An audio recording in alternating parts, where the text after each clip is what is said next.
नागपुरातल्या या घटनेनंतर सत्ताधारी आणि विरोधकांकडून काय प्रतिक्रिया आलेल्या आहेत त्याही आपण पाहूया।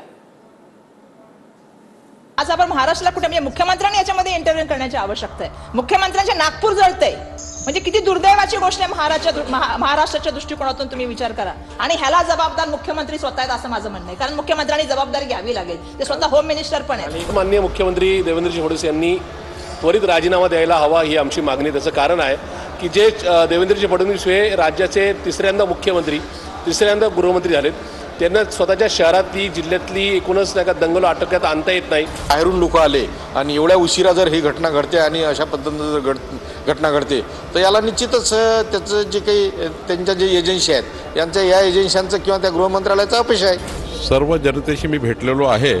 ज्या ज्या भागात कालची घटना झाली सर्वांचं हे मत आहे की थोडा प्री प्लॅन झाला आहे, प्री प्लॅनिंग करून हा प्रकार झाला असं जनतेचं म्हणणं आहे। गुप्तचर यंत्रणा झोपलेली का?